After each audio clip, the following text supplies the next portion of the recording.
हाय guys, अस्सलाम वालेकुम, welcome back to BDB spy. मुझे उम्मीद है आप सब खैरियत से होंगे। Thank you so much guys, आप मुझे इतना सपोर्ट करते हैं और मेरी वीडियोस को इतना पसंद करते हैं। इट्स रियली एनकरेज मी और मुझे ऐसे ही मोटिवेट करते रहिएगा।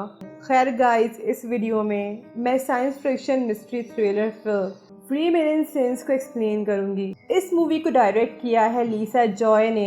इस मूवी के मेन लीड रोल हैं ह्यू जैकमैन। लिसा जॉय अपने आउटस्टैंडिंग वर्क के लिए पहचानी जाती हैं। लिसा ने HBO mind binding series Westworld को डायरेक्ट किया है, इसीलिए हमारे लिए कोई सरप्राइज की बात नहीं है कि लिसा की रीमिनिसेंस डायरेक्शनल डेब्यूट मूवी है।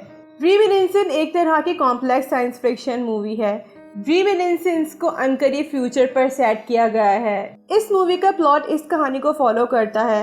निक बेनिस्टर एक प्राइवेट माइंड और मेमोरीज इन्वेस्टिगेटर होता है। निक इस टेक्नोलॉजी के थ्रू सच पता करता है कि आखिरकार उसकी लवर अचानक से गायब क्यों हो गई। इस तरह से दुनिया का डार्क साइड मालूम चलता है और वो उन लोगों से मिलता है जिससे निक अपने पास्ट में मिल चुका था। रीमिनिसेंस की कहानी एक दिलचस्प कहानी है जो आप लोगों को एंडिंग तक बाउंड करके रखती है। हो सकता है आप लोगों से इस मूवी के बहुत सारे अहम पॉइंट्स छूट गए हों। सो गाइस, डोंट वरी, इस वीडियो में आप लोगों के सारे पॉइंट्स क्लियर हो जाएंगे और आप लोगों के सारे डाउट खत्म हो जाएंगे इस मूवी को लेकर। गाइस, इस वीडियो में स्पॉयलर्स हैं। अगर आप लोगों ने ये मूवी अभी तक नहीं देखी तो पहले आप वो देख लें।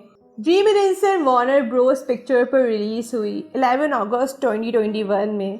IMDb पर रीमिनिसेंस को मिले हैं 5.9 स्टार्स आउट ऑफ 10। गाइस, अगर आपने BDB स्पाई को अभी तक सब्सक्राइब नहीं किया तो इसे ज़रूर सब्सक्राइब कर लें और साथ में बेल आइकन भी ज़रूर प्रेस कर दिएगा ताकि मेरी न्यू वीडियो आने की अपडेट आपको मिल जाए। Okay guys, let's start explain the movie. Movie start होती है जैसे मैंने बताया था कि ये मूवी अनकरीब मुस्तकबिल के ऊपर सेट की हुई है कि कैसे दुनिया का क्लाइमेट चेंज हो गया है जिसने पूरी दुनिया पर इफेक्ट किया है। लोग अपने लालच और सेल्फिशनेस में जिंदा रहने पर मजबूर हैं। वक्त इतना बुरा होता है जिसकी वजह से लोगों को प्रेजेंट में रहकर पास्ट में जाना होता था, जिसकी वजह से उन्हें मेंटली कंफर्ट मिलता था। मियामी के लोग निक के पास जाते थे अपने पास्ट की मेमोरीज को रिफ्रेश करने के लिए। निक और उसकी पार्टनर वॉट्स इन लोगों की मदद करते थे पास्ट मेमोरीज को फिर से दिखाने में, एक प्रोसेस के थ्रू रीमिनिसेंस से। एक दिन निक अपने काम पर एक सिंगर मे से मिलता है। मे निक के पास अपनी पास्ट मेमोरीज रिकॉल करवाना चाहती थी। निक मे के अंदर मुतवज्जा हो रहा था और इसी के साथ साथ वो उसको फॉलो करने लग गया था। कुछ ही अरसे में ये दोनों एक दूसरे के प्यार में पड़ गए थे और इन दोनों ने एक दूसरे के साथ फ्यूचर देखना शुरू कर दिया था। लेकिन एक दिन अचानक मे गायब हो जाती है बिना कुछ बताए। उस दिन के बाद से निक बार बार अपने पास्ट मेमोरीज में जा रहा था जिसकी वजह से वो मे के बारे में कोई क्लू ढूंढ सके, जिसकी वजह से वो मे को ढूंढ सकता था। साथ ही साथ निक DA डिस्ट्रिक्ट अटॉर्नी के साथ भी काम कर रहा था। इस तरह से वो रीमिनिसेंस के थ्रू क्रिमिनल्स को पकड़ सकता था। एक इन्वेस्टिगेशन के थ्रू निक को मालूम चलता है मे का पास्ट। मे एक ड्रग लॉर्ड सैंड जो के साथ काम कर रही थी और मे एक ड्रग एडिक्ट थी, लेकिन सैंड जो को मे के बारे में कुछ नहीं मालूम था। मे ने सैंड को भी धोखा दिया होता है और वो उसे छोड़ के कब की भाग चुकी थी। निक अब पूरी कोशिश कर रहा था कि किसी तरह से मे के बारे में कोई लीड मिल जाए। इस इन्वेस्टिगेशन में निक को बहुत ज्यादा नुकसान होता है। Okay guys, let's start explain the ending. क्या निक ने मे को ढूंढ लिया और वो क्या जिंदा थी? फिल्म जैसे जैसे आगे बढ़ती है हम ऑडियंस को मालूम चलता है कि मे एक करप्ट कॉप साइरस के साथ काम कर रही थी। साइरस को मे के पास्ट के बारे में सब कुछ मालूम था। मे ने सब प्लान किया हुआ था निक को फंसाने का, क्योंकि मे को निक की एक क्लाइंट एल्सा क्रेन की मेमोरीज डेटा चाहिए था। एल्सा का अफेयर चल रहा था लैंड बैरन वॉल्टर से और इन दोनों का एक बेटा भी था। वॉल्टर मर गया था और इसी वजह से वो अपनी जायदाद को बांट नहीं सकता था। इसी वजह से वॉल्टर ने साइरस को ऑर्डर दिया एल्सा और उसके बेटे को मारने के लिए। अब साइरस ने मे को ब्लैकमेल करना शुरू कर दिया था। इसी वजह से मे को साइरस के साथ मिलकर निक को धोखा देना पड़ा। मूवी जरा सी और आगे बढ़ती है। निक साइरस को ढूंढ लेता है और उसकी मेमोरीज एक्सेस करता है जिसमें साइरस ने एल्सा को मार दिया था। लेकिन सही मौके पर आकर मे ने एल्सा और उसके बेटे फ्रेडी को सेव कर लिया। मेमोरीज में दिखाया जाता है कि साइरस मे को टॉर्चर करता है कि वो फ्रेडी के बारे में उसे बता दे। मे एक ऐसा क्लियर क्लू देती है जिससे सिर्फ निक ही जान सकता था, और मे को मालूम था कि निक सच का पता लगा लेगा। मे ड्रग पिल्स लेती है और वो टॉप एरिया से छलांग लगा देती है। साइरस की मेमोरीज पे पता नहीं चलता मे का, लेकिन मे मर चुकी थी। फिल्म के बीच में निक को ये जानकर हर्ट होता है कि मे उसे धोखा दे रही थी, लेकिन वो खुद से सवाल करता है कि मे उससे प्यार करती थी या उसे धोखा दे रही थी।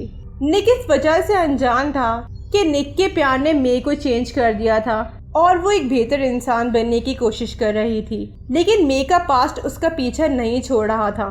फाइनल सीन्स के अंदर मे आखिरकार निक से अपने प्यार का इजहार करती है और वो खुद की जान दे देती है फ्रेडी को सेव करने के लिए। मे ने ये साबित किया था कि निक ने उसे वाकई में बदल दिया है। आखिरकार एंड में निक और मे की लव स्टोरी एक प्यारी मेमोरी बन के रह जाती है। निक ने कैसे वॉल्टर की साजिश का खात्मा किया।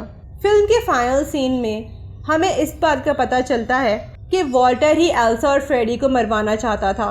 साइरस की मेमोरीज और फ़ोन रिकॉर्ड से निक को मालूम चलता है कि आखिरकार वो बंदा कौन है जिसने ये सारी साजिश की थी।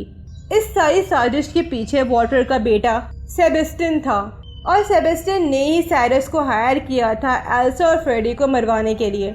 निक सारे प्रूफ पुलिस को दे देता है। मूवी में ये नहीं बताया गया कि सेबेस्टियन के साथ आखिर क्या हुआ था, लेकिन हम श्योरली बोल सकते हैं कि वो पुलिस कस्टडी में होगा और वो जेल चला जाएगा। आखिरकार मे की प्यार की वजह से निक इस साजिश को तोड़ सका। अगर मे निक को क्लूज नहीं देती तो निक कभी सच का पता नहीं लगा सकता था। खैर, इस मूवी के बीच में डीए का एक रूल था कि किसी अमीर आदमी को सज़ा नहीं होगी। यही बात थी कि दुनिया के बदलने का इफेक्ट सब चीज़ों पर हो रहा था, लेकिन एंडिंग में साबित हुआ कि कोई भी कितना भी एविल क्यों ना हो, उसका इख्तिताम ज़रूर होता है। क्या निक मर गया था? फिल्म की एंडिंग में निक कन्फेस करता है कि उसने ही साइरस का ब्रेन डैमेज किया था। लॉ के हिसाब से एक लिमिट होती है पास्ट मेमोरीज को जानने की, लेकिन निक ने वो लिमिट क्रॉस की, जिसकी वजह से साइरस का ब्रेन डैमेज हो गया। अब ये एक्ट सज़ा मिलने वाला था, इसीलिए निक को डेथ पेनल्टी मिलती है। लेकिन निक ने वॉल्टर कॉन्स्पिरेसी को सॉल्व किया था, इसी वजह से निक को हमेशा के लिए टैंक पे रहने की सज़ा मिलती है। अब निक बस अपना टाइम मे के साथ गुजारना चाहता था, और वो बार बार उन मेमोरीज को प्ले करता था जो उसने मे के साथ गुजारी थी। वॉट्स भी अब एजेड हो गई थी और निक भी। निक मरा नहीं था, बस उसने प्रेजेंट में जाना छोड़ दिया था। निक को बस अपनी लवर मे से फिर मिलना था रिमिनिसेंस के थ्रू।